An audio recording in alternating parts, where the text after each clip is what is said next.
मैं प्रोफेसर पंकज केसरी और आप देख रहे हो हमारा YouTube channel commerce career center Arrah. आज मैं आपको बीकॉम पार्ट 3 में यानी कॉस्ट अकाउंटिंग में बताने जा रहा हूँ कॉन्ट्रैक्ट अकाउंट।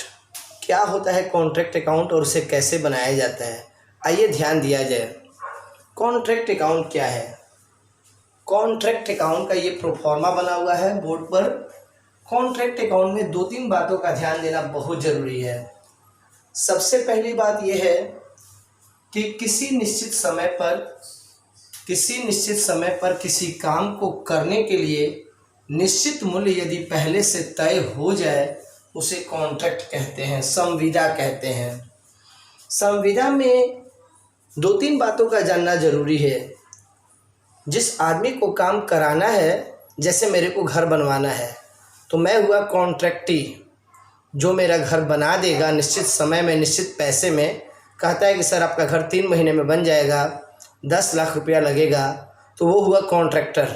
जो 3 महीने में 10 लाख रुपये में मकान खड़ा कर देगा तो वो हुआ कॉन्ट्रैक्टर। मैं हुआ कॉन्ट्रैक्टी, मेरा घर बनाना है और हम दोनों के बीच में जो अभी घर बनाने का अनुबंध हो रहा है, एग्रीमेंट हो रहा है, उसे कहेंगे कॉन्ट्रैक्ट। जहाँ पे मेरा घर है, जैसे आरा में शिवगंज, तो आरा में शिवगंज मेरा घर है तो इसको वो कहेगा साइट। कहेगा कहाँ की साइट है, तो साइट शिवगंज आरा की है, बिहार की है, तो साइट का ये नाम होगा। बनाना एकदम आसान है। ये बनाता है कॉन्ट्रैक्टर अपने लाभ के लिए। कॉन्ट्रैक्टर अपने लाभ के लिए कि हमें कितना लाभ हुआ, ये उसका प्रोफॉर्मा है। सबसे पहले डेट ऑफ स्टार्ट, कब से काम स्टार्ट होगा। डेट ऑफ कंप्लीशन, कंप्लीशन का मतलब हुआ कि कब तक ये कॉन्ट्रैक्ट होगा, काम कितने दिनों तक चलेगा, 1 महीना, 2 महीना, 1 साल, 2 साल, उसका डेट बताना होगा। कॉन्ट्रैक्ट प्राइस, कितना में कॉन्ट्रैक्ट तय हुआ।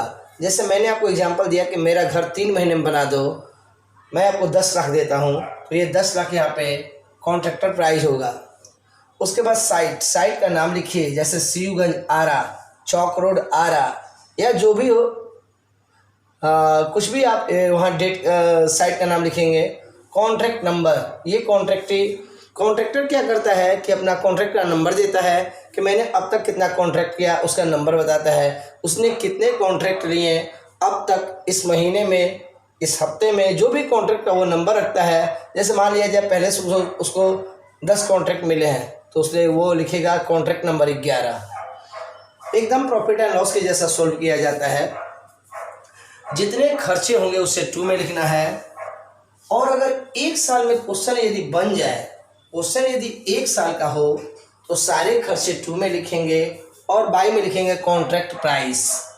सारे खर्चे 2 में और बाई में लिखेंगे कॉन्ट्रैक्ट प्राइस, तो 2 में प्रॉफिट आ जाएगा। लेकिन यदि क्वेश्चन 1 से ज़्यादा साल का हुआ, मान लीजिए क्वेश्चन 2 साल का हुआ, जब आप क्वेश्चन बनाइएगा बुक से तो एग्जाम्पल नंबर 1 और क्वेश्चन नंबर 1 2 साल का है, तो सर वो कैसे बनेगा। तो सारे खर्चे को पहले 2 में रख लीजिए और फिर इस खर्चे को लीजिए by work in progress. Work in progress को कहते हैं कार्य प्रगति पर है। वर्क इन प्रोग्रेस, जैसे पहले हम लोग बोलते थे बाई बैलेंस CD, तो वैसे बाई वर्क इन प्रोग्रेस।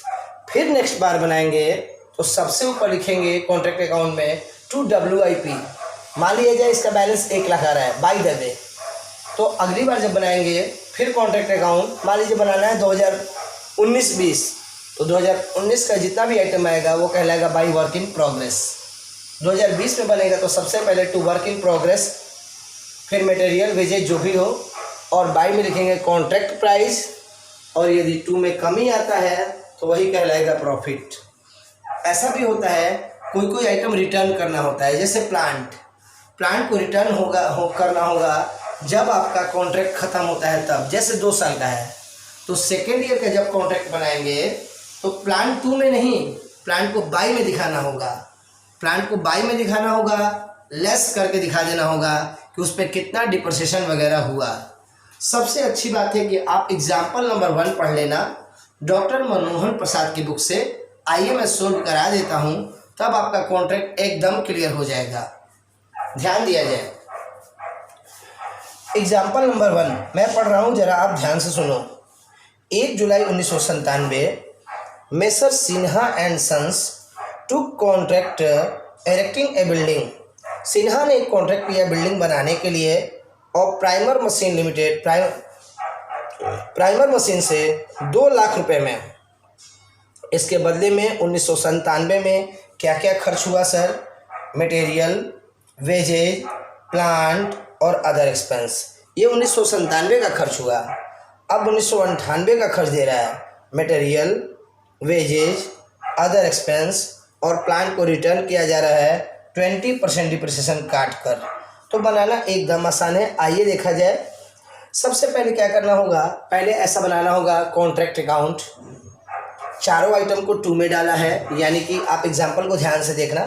सारा खर्च को 2 में डाल दिया है और बाई में वर्क इन प्रोग्रेस।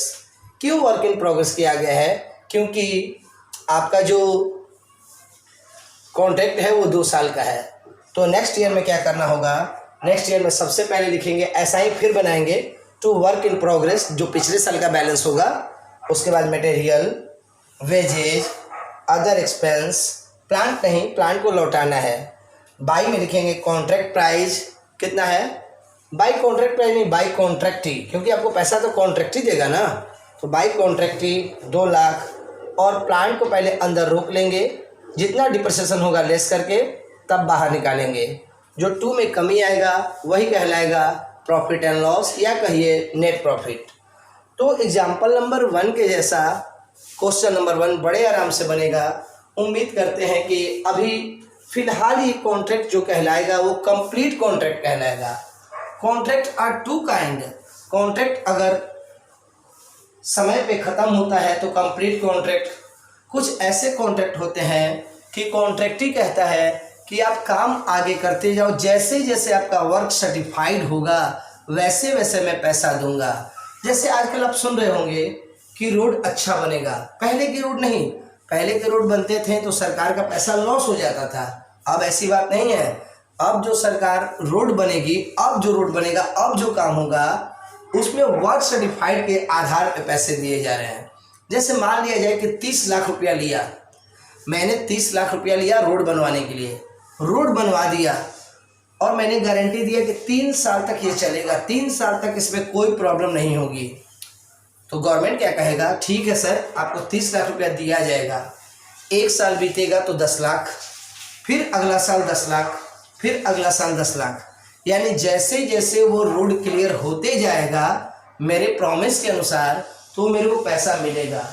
ऐसा भी हो सकता है 1 साल के बाद रोड खराब हो जाए, टूट जाए, एक्सीडेंट होने लगे, तो ऐसी हालत में मेरा पैसा फंस जाएगा। तो इसको कहते हैं इनकम्प्लीट कॉन्ट्रैक्ट। यानी आप जैसे जैसे वर्क सर्टिफाइड करोगे वैसे वैसे पैसा मिलते जाएगा। कुछ कॉन्ट्रैक्ट ऐसे होते हैं जो बस मैंने काम ले लिया और कर दिया, पैसा लिया, उसके बाद क्या होगा इसकी कोई हमें जानकारी नहीं। इसलिए कॉन्ट्रैक्ट 2 काइंड्स, एक कंप्लीट और एक इनकम्प्लीट। कंप्लीट में पैसा कंप्लीट समय में मिल जाता है और इनकम्प्लीट वाले में पैसा जैसे जैसे आपका वर्क सर्टिफाइड होगा, जैसे जैसे आपका काम बढ़ते जाएगा, अच्छा होते जाएगा, वैसे वैसे आपको पैसा मिलते जाएगा। उम्मीद करते हैं कि एग्जाम्पल नंबर 1 और क्वेश्चन नंबर 1 बनाने में आपको कोई परेशानी नहीं होगी। कॉस्ट अकाउंट्स ऑनर्स पेपर है। अगर अच्छी तरह पढ़ते हो, इंटरेस्टिंग सब्जेक्ट है, अगर अच्छी तरह पढ़ते हो, ध्यान देते हो, तो समझिए आपकी फ्यूचर एक ICWA की तरफ भी जाता है, इंडियन कॉस्ट वर्क अकाउंटेंसी। तो बस आज के लिए इतना ही। आप ये बताना कि आपको कॉन्ट्रैक्ट अकाउंट का ये क्लास, ये वीडियोज आपको कैसा लगा। यदि अच्छी लगी तो आप ज़रूर हमारे चैनल को सब्सक्राइब करना। कॉमर्स करियर सेंटर आरा।